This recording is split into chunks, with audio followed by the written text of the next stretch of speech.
Bonsoir à tous, bienvenue sur votre chaîne préférée Tamashek. Suite au recours fait par Karima Messawad, dont la candidature a été rejetée par le Conseil constitutionnel. Il a donc décidé de faire un recours contre la présumée corruption des deux juges de cette sage. Aussitôt, une loi constitutionnelle a été adoptée en séance plénière à l'Assemblée nationale sénégalaise pour acter l'initiative du président de la République concernant le report de l'élection présidentielle. Et après examen, le Conseil constitutionnel a estimé que cette loi constitutionnelle adoptée est contraire à la Constitution. Et tout de suite, il a exhorté le président de la République de faire en sorte de fixer l'échéance électorale dans les meilleurs délais. Et le président a décidé d'ouvrir une consultation, un dialogue pour inviter les candidats recalés et les candidats retenus pour trouver un consensus. Et à défaut, il va devoir saisir le Conseil constitutionnel pour trancher. Et pour en parler, nous recevons M. Adama Diouf. Il est juriste, enseignant, chercheur de l'école BM Bordeaux Management School. Bonsoir, monsieur. Bonsoir, monsieur Cissé. Merci d'être venu. C'est un plaisir de répondre à votre invitation. Et donc, je dis également bonsoir à toute l'équipe TEM TV, donc à vos téléspectateurs et téléspectatrices. Voilà. Merci, c'est la deuxième fois de répondre à notre invitation sur le plateau de Tamashek TV. Alors cela dit, vous avez entendu, vous êtes juriste, lorsque le Conseil constitutionnel a été saisi par les 56 députés et 7 candidats retenus pour statuer sur cette loi constitutionnelle qui a été adoptée à l'Assemblée nationale sénégalaise. Et vous, par rapport à ça, est-ce que vous estimez que, d'abord, quelle est votre appréciation par rapport à la décision du Conseil constitutionnel? Oui, la décision du Conseil constitutionnel concernant l'annulation du décret pris par le président de la République pour reporter l'élection présidentielle a été annulée. Donc c'est ça la décision du Conseil constitutionnel. Et que le président doit organiser l'élection présidentielle dans de meilleurs délais, c'est-à-dire avant le 2 avril qui marque la fin de son mandat. D'accord. Alors, d'habitude, le Conseil constitutionnel statue sur la loi ordinaire, sur le règlement intérieur et la loi organique. Mais c'est la première fois, les spécialistes le disent, les juristes, les analystes le disent, que c'est la première fois, c'est inédit, que le Conseil constitutionnel outrepasse cette jurisprudence qui est constante pour statuer cette fois-ci sur la conformité de la loi constitutionnelle adoptée à l'Assemblée nationale à la Constitution. Oui, mais ça entre dans les attributions du Conseil constitutionnel, ce n'est pas une œuvre jurisprudentielle, parce que le Conseil constitutionnel, entre autres, doit statuer sur la conformité des lois par rapport à la Constitution. Donc en amont, mais également en aval, ce qu'on appelle un contrôle a priori et un contrôle a posteriori. Là, il s'agit d'un contrôle a priori que le Conseil constitutionnel avait fait, et par la suite, il a estimé que la loi adoptée par la majorité écrasante à l'Assemblée nationale n'est pas conforme à la Constitution. Donc ce qui fait que cette loi ne pas faire l'objet de promulgation. Donc voilà, ce n'est pas la première fois que le Conseil constitutionnel statue en la matière. Donc vous pensez que le Conseil, par rapport à cette loi constitutionnelle, sa conformité justement à la Constitution, les 7 sages sont compétents? Mais évidemment, c'est ce que j'ai dit, ça entre dans les attributions du Conseil constitutionnel. Ce qui s'était passé, il y avait un projet qui a été déposé, il y avait un décret qui devrait être adopté par l'Assemblée nationale. Ça a été adopté par la majorité aux parlementaires. Mais avant la promulgation, il y a certains députés qui avaient saisi le Conseil constitutionnel concernant la non-conformité de la loi par rapport à la Constitution.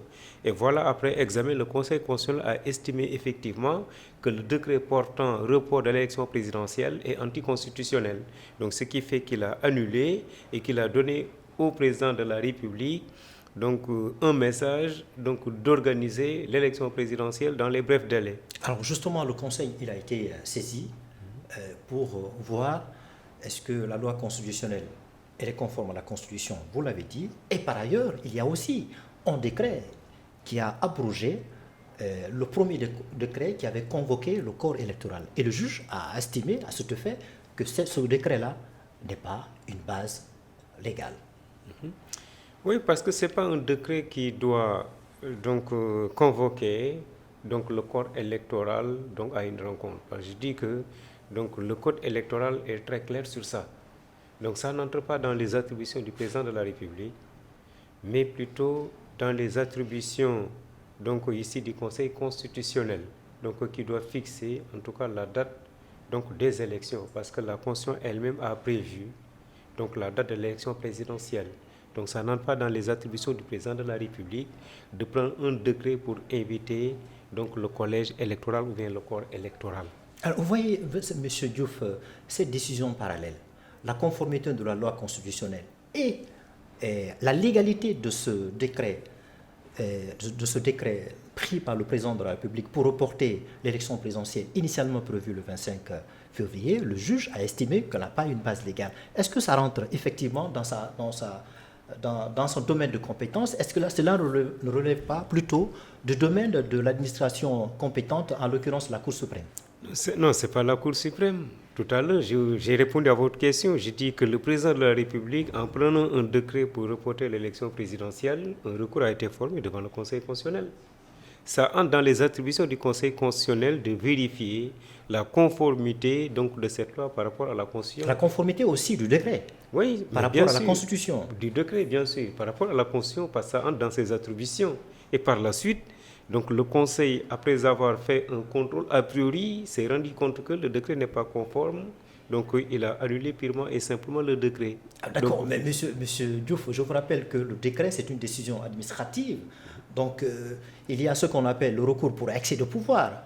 Et ce recours, justement, je pense que c'est le juge, je ne suis pas certes spécialiste, mais je pense que c'est le juge administratif qui doit statuer là-dessus. Non, mais pas le juge administratif. C'est-à-dire que quand on parle de la hiérarchie des normes, un décret ne peut avoir une suprématie sur la loi.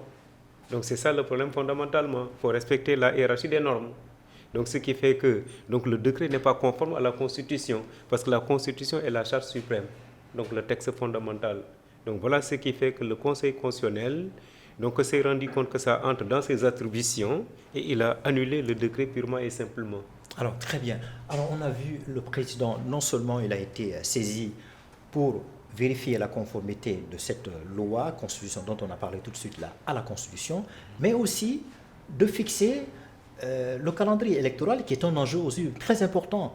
Mais le Conseil a décidé autrement, en laissant le soin au président de la République de fixer le calendrier électoral en collaboration avec l'administration compétente, la Direction générale des élections et la Direction de l'automatisation des fichiers électoraux.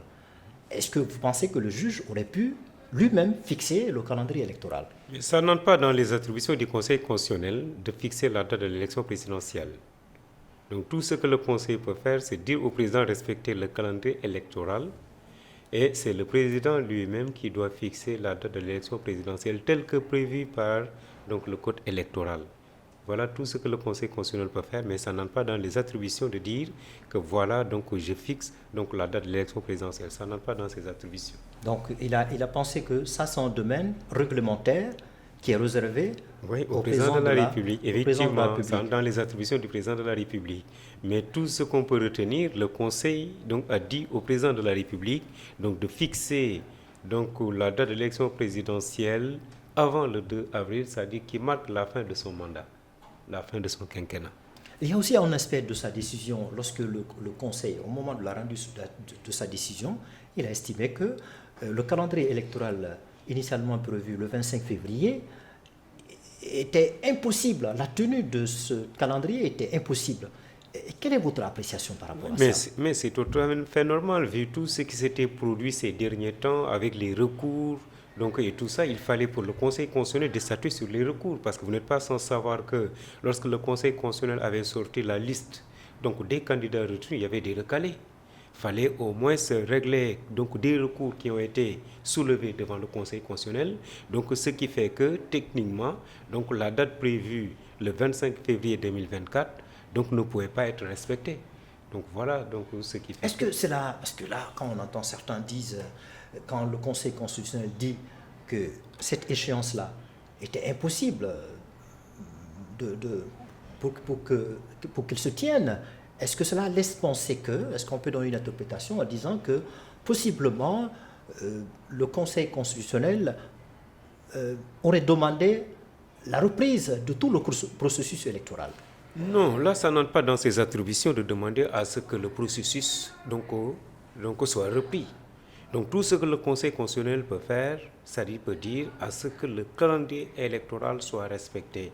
Et non pas de dire qu'on doit reprendre le processus. Parce que déjà, il y a une liste arrêtée donc, pour les candidats donc, à la présidentielle. Les recalés n'ont pas rempli en tout cas donc, les conditions telles que prévues donc, par la loi électorale. Donc ça dit que donc, même si on fixe la date de l'élection présidentielle, les recalés en aucun cas ne pourront pas participer à cette élection prévue donc, en 2024. Alors, M. Diouf, la décision du Conseil constitutionnel est très importante. C'est une décision, vous le savez autant que moi, qui est insusceptible de recours. Alors, cette décision qu'il a rendue, est-ce qu'il peut y avoir un crédit par rapport à cette décision, d'autant plus que sa crédibilité est en jeu parce que les deux juges ont été accusés de corruption. Est-ce qu'on peut accorder du crédit à sa décision? Mais évidemment, on peut toujours accorder un crédit aux décisions prises par le Conseil constitutionnel parce que n'oubliez pas que donc, le Conseil constitutionnel regroupe 7 sages.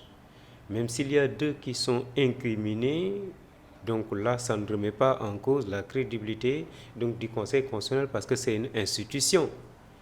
Donc c'est juste sur le plan pénal que 2 de leurs, donc comme encore, sont reprochés donc d'avoir en tout cas obtenu des pots de vin. Mais là, ça se règle sur le plan pénal, donc ça se règle entre les magistrats. Et donc toute décision prise en tout cas par cette institution, le Conseil constitutionnel, donc ne peut pas être remise en cause parce qu'il y a toujours donc crédit qu'on peut accorder en tout cas aux décisions prises par cette institution donc suprême. Alors avant de sortir de la décision, le volet relatif à la décision du Conseil constitutionnel, est-ce que la commission d'enquête parlementaire qui a été ouverte par l'Assemblée nationale, est-ce que cette commission justement pouvait entendre le Conseil constitutionnel? Mais le comité parlementaire, d'enquête parlementaire qui a été mis en place donc, n'est pas du tout compétent donc, pour entendre donc, des magistrats. Je dis que les magistrats incriminés dans une affaire donc, doivent être entendus par leur pairs, mais pas les députés. Ils ne sont pas habilités à poursuivre des magistrats. La poursuite doit être faite donc, par donc, le procureur général. Donc voilà, donc ici, et non pas par les députés. Donc ce qui fait que donc, le comité, donc, ou bien la commission d'enquête parlementaire qui a été mise en place, donc en tout cas ne peut pas être déclarée compétente. Et justement, c'est ce qui vient d'être fait, parce que peut-être que la commission, sachant très bien qu'elle n'est pas compétente pour écouter justement les 7 sages, donc elle a décidé de dissoudre cette commission d'enquête parlementaire pour laisser la latitude au procureur de la République d'ouvrir une information judiciaire. Oui, ça peut se faire parce que ça entre dans les attributions du procureur. Ça entre dans ses attributions de pouvoir en tout cas entendre.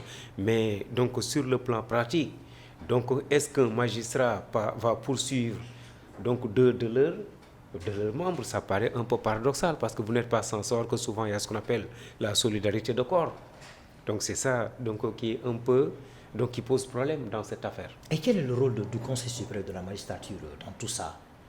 Oui, le Conseil supérieur de la magistrature, donc ici, donc je peux dire que c'est l'organe qui coiffe en tout cas tous les magistrats. Ce Conseil a un rôle à jouer quand 2 de leurs donc, sont soupçonnés donc, de corruption. Est-ce que justement cette institution-là peut s'arroger le droit éventuellement d'écouter les deux juges? Mais évidemment, parce que le Conseil supérieur de la magistrature peut prononcer ce qu'on appelle donc une sanction disciplinaire dans un premier temps. Ça, c'est une sanction purement administrative. Et en ce qui concerne donc, les poursuites pénales, donc ça, c'est le procureur qui doit s'en charger. Alors tout de suite, on a vu le deuxième volet de notre interview, on a entendu le dernier entretien accordé par le président de la République, au cours duquel il a dit qu'il va s'entendre, il va discuter avec tous candidats retenus et les candidats recalés. Et à l'issue de cet entretien, justement, ils vont essayer de trouver un consensus. Et à défaut, ils vont renvoyer cette affaire-là devant le Conseil constitutionnel. Alors, le dialogue a été ouvert hier, le 26 février, auquel les 16 ont refusé d'y participer, ils ont même boycotté, ils ont décidé plutôt de saisir le Conseil constitutionnel. Est-ce que vous pensez que cette saisine-là, individuelle, peut-être est recevable devant les 7 sages? Voilà, avant de venir sur la saisine des 16 candidats retenus, moi je vais parler d'abord de l'opportunité d'un dialogue. D'accord. Parce que quand on parle de la décision du Conseil constitutionnel, nulle part il n'a été indiqué qu'un dialogue doit être institué. Donc d'autant plus que il y a une adversité entre les recalés et ceux qui sont retenus. Et sachant d'ailleurs pas les mêmes intérêts. L'objet du dialogue, ça va tourner sur quoi? Okay. Parce que pour certains, il faut fixer la date de l'élection présidentielle, mais pour les autres, il faut reprendre le processus électoral. Donc ce qui va plonger tous ces acteurs dans un cercle vicieux. Moi, je ne vois pas en tout cas l'opportunité d'un dialogue. Ce que je vois, à ce que la date l'élection présidentielle soit fixée le plus rapidement possible, tel que prévu par le Conseil constitutionnel, c'est-à-dire avant le 2 avril, qui marque la fin du mandat du président de la République. Alors, donc pour revenir sur les recours... Non, mais justement, cette question-là, avant de revenir sur la question que je viens de poser, et vous venez de soulever une question très importante, le cas de ce dialogue-là. Est-ce que, en examinant très bien les décisions du Conseil constitutionnel, est-ce que ce cadre-là est conforme à la décision qui a été rendue par le Conseil constitutionnel? Non, mais là, ça n'entre pas dans les attributions du Conseil constitutionnel. Le président peut toujours appeler à un dialogue. Mais je dis que l'opportunité, c'est ça qui pose problème. Donc, ce n'est pas opportun, en tout cas, d'inviter. Je dis, quand vous écoutez les décisions du Conseil constitutionnel, est-ce que, quelque part, le juge aurait demandé au président d'initier un dialogue, une concertation? Non, c'est ce que j'ai dit, ça n'entre pas dans ses attributions. Donc, ça fait partie des prérogatives du président de la République. Donc, de pouvoir initier un dialogue avec tout le collège électoral, tout le corps électoral. Mais je dis que ce dialogue n'est pas opportun. Donc, au moment où nous nous trouvons, je dis l'objectif, l'idéal, c'est quoi? C'est de fixer la date de l'élection présidentielle. Et donc, vous voyez, on a convoqué le dialogue. Il y a les 6 qui ont boycotté. Le président va dialoguer avec qui? 3. Mais les 3 sont presque dans l'antichambre du pouvoir. C'est ça le paradoxe. Donc, je ne dis pas qu'il y a un dialogue, mais plutôt il y a un monologue. Donc voilà, le dialogue est biaisé dès le départ. D'accord. Alors si le temps nous le permet, on va parler justement des aspects politiques de ce dialogue-là, l'enjeu très important qui entoure ce dialogue-là. Alors je vous posais la question par rapport à la saisine individuelle faite par les 16 candidats retenus par le Conseil constitutionnel. Est-ce que vous estimez que ces saisines, ces recours-là sont recevables? Voilà, donc avant de revenir sur la recevabilité, moi ce qui m'étonne d'abord, les 16 demandes déposées sur la table du Conseil constitutionnel. Donc il fallait au moins être beaucoup plus formaliste. Donc comme ce sont les 16 qui sont retenus et qui contestent en tout cas toujours l'attitude du président de la République de ne pas fixer le plus rapidement possible la date de l'élection, donc il fallait au moins pour laisser former un seul recours qui sera porté par un mandataire, ça peut être un avocat, etc. Et le juge va examiner un seul dossier, une seule demande qui tient compte de l'ensemble des contestations des 16. Donc c'est mieux que chacun dépose individuellement un recours devant le Conseil constitutionnel.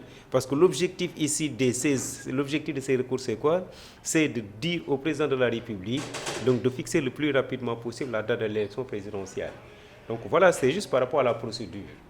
Que je dénigre moi. Je dis qu'il fallait au moins se retrouver sous forme de bannière et de faire porter le combat par un mandataire. Oui, d'accord, M. Diouf, mais au départ, ils ont décidé en toute liberté de faire cette saisine-là individuellement, mais à l'arrivée, quand vous examinez ces différentes saisines-là, vous vous apercevez c'est quasiment le même motif. Non, c'est le même motif, c'est ce que j'ai dit. C'est pourquoi je dis que pourquoi ne pas former un seul recours qui tient compte de l'ensemble, en tout cas des contestations des 16 candidats. C'est mieux quand même de déposer 16 recours devant le Conseil constitutionnel et le Conseil va examiner chaque recours. Donc ça, c'est pas élégant. Alors, est-ce que vous ne trouvez pas que c'est paradoxal? Parce qu'au début, on a dit que le Conseil constitutionnel ça n'entre pas dans sa prérogative, de son attribution de fixer le calendrier électoral, c'est un domaine réservé au président de la République. Maintenant qu'il est saisi par les 16 candidats, est-ce qu'à partir de ce moment, il va prendre sa responsabilité de fixer un calendrier électoral? Voilà, donc le recours ou bien les recours déposés par les 16 candidats donc, sont recevables. Recevables du point de vue forme, parce que ce sont des recours qui sont déposés régulièrement, mais également du point de vue fond, parce que l'objet c'est quoi? Donc c'est la fixation de la date de l'élection présidentielle. Parce que vous n'êtes pas sans savoir, quand vous vous référez à la décision du Conseil constitutionnel, le Conseil constitutionnel a bel et bien dit au président de la République donc, de fixer l'élection présidentielle donc, au plus tard le 2 avril, qui marque la fin de son mandat. Donc voilà, ça dit que les 16 candidats sont sont en droit de former un recours devant le Conseil constitutionnel. Et donc on attend d'ici donc le 2 avril, de deux choses l'une. Soit le président peut organiser l'élection présidentielle avant la fin de son mandat, ou bien la veille il peut démissionner, c'est son droit le plus absolu, ou bien à partir du 2 il n'est plus président, il est empêché, et dans ce cas tel que prévu par l'article 39 de la Constitution française, et de sénégalaise autant pour moi, vous m'excusez, c'est le président de l'Assemblée nationale qui va suppléer à la présidence. Alors donc ça c'est dans le cas où l'élection ne se tient pas. Ne se tient pas, effectivement, en cas de démission. Oui. Parce que rien n'empêche au président de la République de démissionner avant le 2. Rien n'empêche au président de la République de démissionner. Dans ce cas, le pouvoir est vacant, donc c'est le président de l'Assemblée nationale qui va assurer la suppléance. Donc ça c'est ou bien à partir si du 2 l'élection se tient après le 2 avril. Oui, après le 2 avril, bien sûr. Oui. Après le 2 avril, bien sûr. Ou bien à partir du 2, donc qui marque la fin de son mandat. Mais là également, il y a un empêchement.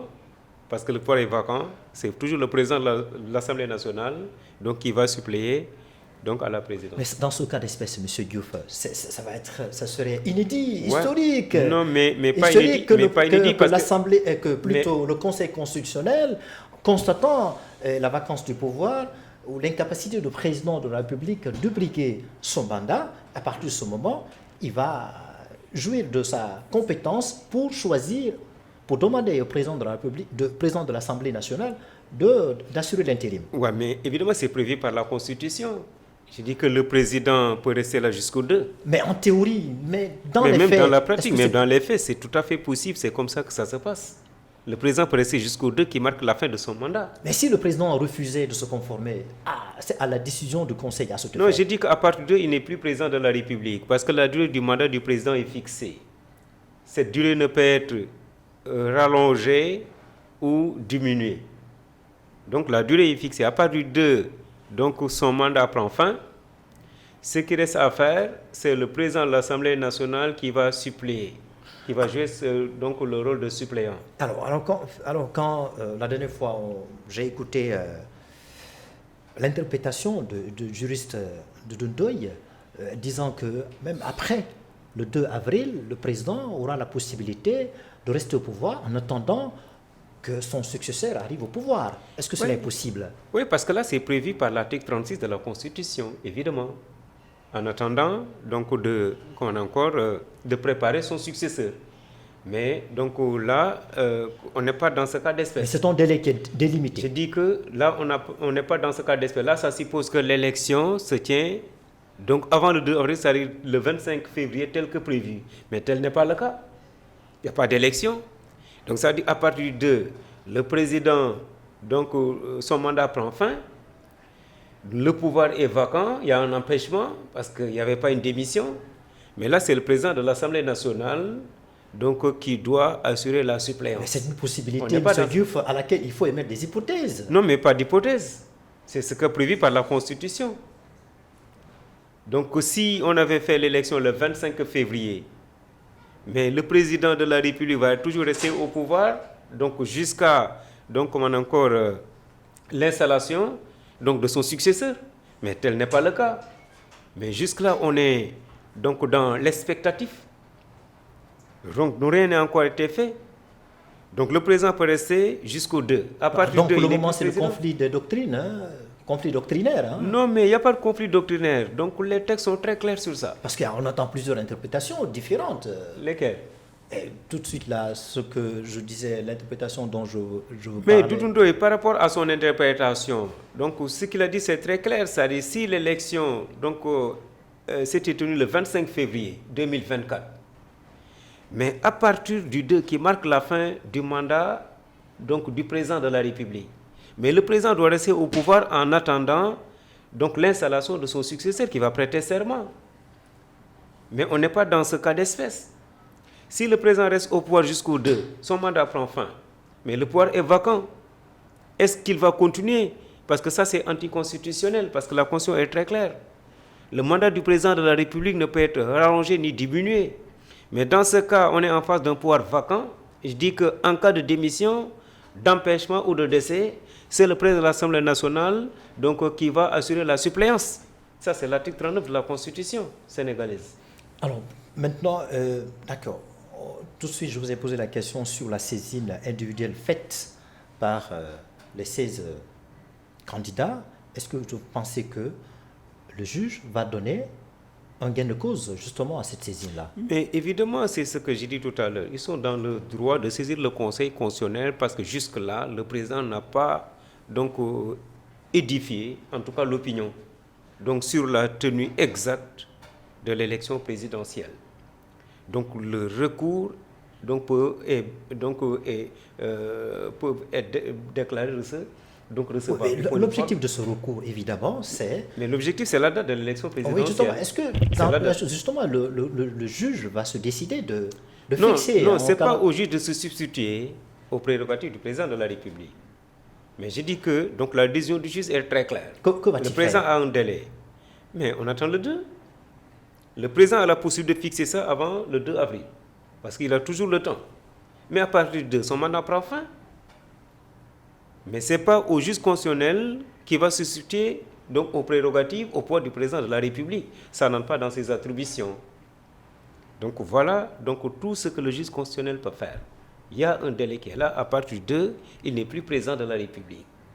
Et dans ce cas, donc, je dis que c'est le président de l'Assemblée nationale qui doit assurer la suppléance et qui va organiser des élections. Alors, vous savez, le droit et la politique sont logés dans la même enseigne. Oui. Alors, concernant le dialogue qui vient de s'ouvrir le 26, et vous, quelle est votre appréciation, étant donné que les 16 ont refusé d'y participer? Et l'objectif, justement, c'est trouver un compromis. Est-ce que, étant donné que ces 16-là se sont rétractés, est-ce qu'à partir de ce moment, il y a une possibilité à ce que cette concertation aboutisse sur un compromis? C'est ce que j'ai dit tout à l'heure. Moi, je ne vois pas l'opportunité de dialoguer. Et ce n'est pas le moment donc, pour le président de la République de convoquer donc, le corps électoral à un dialogue. Donc les 16 ont bel et bien fait de ne pas répondre donc, à ce dialogue, à cette convocation, parce que ce n'est pas opportun. Donc quand il faut dialoguer, au moins on doit attendre son successeur, donc qui va organiser un dialogue avec toute la classe politique, avec tout le corps électoral. Est-ce qu'on peut dire que le président aurait violé la Constitution? Non, pas de violation. Tout à l'heure, je vous ai dit que ça fait partie des prérogatives du président de la République. Parce que cela n'a pas été prévu dans la décision du Conseil constitutionnel. Non, mais ce n'est pas au Conseil constitutionnel de dire que le président donc, doit inviter le collège électoral à un dialogue ou pas. Je dis que tout ce que le Conseil constitutionnel a dit, à ce que le président donc, fixe la date de l'élection présidentielle avant le 2 avril. Mais le président a la prérogative de convoquer le corps électoral à un dialogue. Mais je dis que ce n'est pas opportun donc, de parler de dialogue à l'heure actuelle. Tout ce qu'on a besoin, à ce que la date de l'élection présidentielle donc, soit clairement définie et que les 19 retenus donc, vont donc, conquérir les suffrages des Sénégalais. C'est tout ce qu'on a besoin. S'il faut parler de dialogue, on doit attendre au moins le successeur. Donc, une fois son installation, il peut organiser un dialogue avec tout le corps donc, électoral. Mais parler de dialogue à l'heure actuelle, moi, je ne vois pas l'opportunité. Tout de même, le dialogue est tenu. Le dialogue est lancé. Peu importe la présence de ces 16 candidats, il y a 2 candidats qui ont bien voulu participer à ce dialogue-là. Il y a Amadou Ba et aussi Boun Abdallah Dionne. Et tout dernièrement, il y a Idrissa Seck qui a retracté, parce qu'on a entendu son mandataire qui dit que son président ne va pas participer à ce dialogue-là. Alors, malgré la rétractation de ces 16 candidats, si à l'issue de ce dialogue, un compromis serait trouvé entre le président de la République et les forces vives de la nation, et qu'à partir de ce moment, on trouve un délai et que le président se décide de prendre un décret pour convoquer un corps électoral, est-ce que ce décret-là sera conforme à la décision du Conseil constitutionnel? Est-ce que c'est un décret qui aura une base légitime? Voilà, je dis d'abord, les trois qui sont présents donc, au dialogue. Les deux sont toujours avec donc, le pouvoir. Oui. Donc ça dit qu'il y a un monologue, il n'y a même pas un dialogue. Et ce qu'on attend en tout cas donc, de ce dialogue, soi-disant dialogue, si je peux m'exprimer ainsi, à ce que la date de l'élection présidentielle soit fixée. Et c'est ça, donc l'objectif, pas autre chose. Pas de reprendre le processus électoral. Mais la date qui résulterait de ce dialogue-là... C'est de fixer la date avant le 2. C'est tout ce qu'on attend. L'issue de ce dialogue, c'est de fixer la date de l'élection présidentielle avant le 2 avril. Mais imaginez, M. Diouf, que le président se décide au plus tard, mercredi, puisque le dialogue va s'étendre sur 2 jours, lundi et mardi, et qu'au plus tard, mercredi, il se décide de fixer un calendrier électoral. Est-ce que ce calendrier... Mais je dis que le calendrier électoral que le président va fixer ne pas dépasser la date du 2 avril. Ça devient anticonstitutionnel. C'est ce que j'ai dit. C'est-à-dire tout ce qui peut ressortir en tout cas de ce dialogue convoqué par le président de la République à ce que la date de l'élection présidentielle soit fixée avant le 2 avril. Donc s'il prend une mesure allant donc au-delà du 2 avril... Non, je ne dis pas allant, c'est avant. Oui, mais ça peut se faire. Avant, ça peut se faire. C'est tout ce qu'on attend de lui. Avant le 2 avril. C'est tout ce qu'on attend de lui. Alors, quelle est l'interprétation que vous donnez au président de la République au moment de sa prise à l'issue de ce dialogue en disant que lui, son vœu, c'est de tenir l'élection présidentielle avant l'hivernage? Non, j'ai dit il n'a pas le droit. Ça n'entre pas dans ses attributions. L'élection, donc ici, doit se tenir avant le 2 avril. Je dis avant le 2 avril. Voilà ce qu'on dit au président de la République. Mais ça n'entre pas dans ses attributions de dire que voilà, donc je veux que l'élection se tienne avant l'hivernage. Parce qu'à partir du 2, il n'est plus reconnu comme président de la République. C'est la fin de son mandat. Et vous, aujourd'hui, quel est le regard du peuple aujourd'hui qui souhaite à ce que cette date se tienne rapidement? Oui, parce que je dis que par rapport en tout cas au peuple souverain, le peuple est meurtri. Le peuple est désemparé. On est dans l'instabilité. Le peuple, ce qu'il attend, en tout cas de la classe politique du corps électoral, donc à ce que le jeu soit respecté. C'est tout ce qu'on veut, à ce que le calendrier électoral soit respecté, que la démocratie soit rétablie. Voilà, c'est tout ce que nous attendons en tant que souverain. Mais justement, est-ce que vous ne pensez pas que ce jeu ne risquerait pas d'être exacerbé si, à l'issue de ce dialogue, justement, le président se décidait d'accepter les vœux des candidats recalés qui souhaitent à ce qu'on reprenne tout le processus? Non, on ne peut pas reprendre le processus. On ne peut pas reprendre le processus. C'est quasi impossible, non, c'est quasi impossible. Les recalés ne peuvent pas participer à l'élection présidentielle de 2024. On ne peut pas reprendre le processus. La liste est déjà clôturée. Il y a 19 candidats qui vont concourir au suffrage des Sénégalais.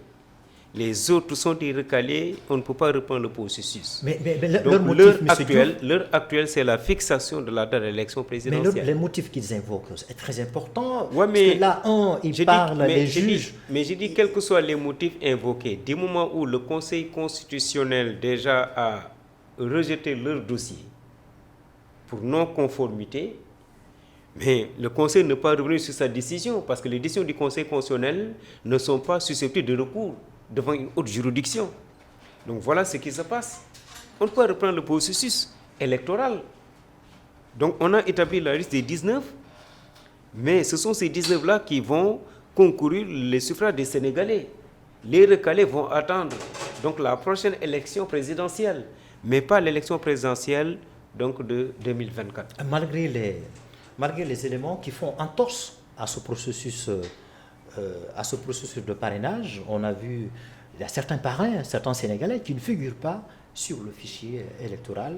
Il y a une logistique sur lequel le juge s'est basé. Mais ça, ce sont des imperfections. Examiner... Ça sont des imperfections. C'est pourquoi je dis qu'une fois le président élu, le nouveau président élu, moi, il doit organiser le plus rapidement possible un dialogue avec donc, tout le corps électoral, c'est-à-dire toute la classe politique. Donc, pour examiner d'abord le fichier électoral. Parce que moi, dès le départ, je dis que donc, le fichier est paramétré. Donc, tous les candidats, en tout cas, ne savent même pas ce qui se figure sur le fichier électoral. Parce qu'on ne leur permet pas de venir avec leur informaticien donc, pour voir réellement ce qui est paramétré dans le fichier. C'est-à-dire que dès le départ, c'est un fichier qui a été paramétré. Donc, il faut qu'il y ait une refonte du fichier électoral et d'inviter en tout cas toute la classe politique donc, de voir ce qui doit figurer sur le fichier électoral. Donc, voilà ce qu'il faudrait faire. Donc, c'est ça l'opportunité d'un dialogue, c'est-à-dire après l'élection présidentielle. Alors, ça, c'est la dernière question. Qu'est-ce que vous pensez aujourd'hui? Est-ce que vous pensez que, vu le statu quo, vu la crise politique et institutionnelle, est-ce que la démocratie sénégalaise a pris le coup? Oui, malgré tout ce qui s'est passé ces derniers temps, la démocratie tient bon. La démocratie tient bon parce que donc, on doit vraiment... Il y a de quoi remercier le bon Dieu, parce que quelles que soient les circonstances qui sont produites, donc cette démocratie, donc on peut dire que c'est une démocratie qui va bien, qui est toujours galopante, mais il nous faut quand même donc faire le tout pour restaurer la démocratie donc, et libérer le peuple. Est-ce qu'on va réussir à dissiper ce conflit-là qui existe entre la démocratie et l'état de droit, la démocratie qui est dévolue au peuple, qui se décide à travers leur représentation parlementaire à l'Assemblée nationale et la dernière décision qui est réservée au Conseil constitutionnel? Est-ce que vous ne savez pas qu'il y a un conflit? Conflit par rapport... Un conflit entre... on a vu la décision qui a été prise par l'Assemblée, les députés, en adoptant cette loi constitutionnelle, et le juge a estimé que cette loi est inconforme à la Constitution. Voilà, vous savez ce qui se passe à l'Assemblée nationale. Moi, je regrette beaucoup parce que la plupart, en tout cas des députés, ne savent pas décortiquer les textes de loi. Et ça, c'est alarmant. Il dit au moins il faut qu'on ait des députés qui sont instruits, qui ont un certain niveau donc, d'études, qui peuvent au moins décrypter des lois. Mais autre aspect, ce que je récuse. Donc quand je vois dans leur jargon, député de la majorité, député de l'opposition, moi j'ai toujours récusé. J'ai dit non, on est député du peuple. Il ne faut pas trahir la volonté populaire. Il faut que les gens parlent au nom du peuple. Qu'on soit de la majorité ou bien de l'opposition, on est député. Et s'il y a un projet ou une proposition déposée à l'Assemblée nationale, si ce projet ou bien la proposition donc, va dans l'intérêt général, ça doit être adopté à l'unanimité. Je ne dis pas majorité, mais je dis à l'unanimité. Voilà ce qu'on attend d'un député. Ce qui s'était produit tout récemment, j'ai dit c'est alarmant pour des représentants populaires qui sont dignes de représenter le peuple, alors qu'ils ne sont pas des représentants du peuple. Donc, sont des représentants de leur parti politique. Donc, il faut qu'on change au moins de paradigme. Et le plus grave, on a vu les députés... on a fait sortir les députés en manu militari. Ça ne doit pas se faire. J'ai dit ça ne doit pas se faire. Donc ça, c'est un coup d'État constitutionnel. Est-ce qu'il y a une crise? Non, c'est un coup d'État constitutionnel. Les gendarmes n'ont pas le droit d'entrer dans l'hémicycle pour faire sortir les députés. Donc ça c'est vraiment un coup d'État constitutionnel. Et du coup, ça ne doit plus se faire. Ça fait perdre cette loi. Mais une crédibilité, même les légitime. députés. Mais bien sûr que oui, parce qu'on s'est rendu compte que donc, ceux qui restaient avaient adopté la loi au détriment donc, de cette masse. Donc voilà, on ne doit pas assister à ça. Donc il faut que la démocratie soit restaurée. Donc il faut que l'hémicycle retrouve donc, son lustre d'antan. C'est ça qu'on attend des représentants. Donc on est député du peuple, on n'est pas député d'un parti politique. Justement, vous parlez de la restauration de la démocratie. Cette démocratie, elle doit être restaurée évidemment par le personnel, les personnels politiques qui est aujourd'hui en crise. Mais ce sont les institutions, il faut revoir les institutions qui ne sont pas tellement solides. Donc il faut asseoir les institutions, rendre les institutions solides. Mais c'est ce qui nous manque. Nous avons des institutions vraiment qui ne sont pas solides. Donc, en ce qui concerne donc, la présidence, l'Assemblée, la justice, en tout cas, il faut que qu'on ait des institutions fortes, des institutions solides et qu'on respecte les institutions. Puisque vous dites que les institutions sont en train de vaciller, là, elles ne sont pas solides. Est-ce que cela ne s'expliquait pas par le pouvoir exorbitant dont détient le président de la République? Non, mais quels que soient les pouvoirs du président de la République, c'est toujours encadré par la Constitution, ça ne pose pas problème.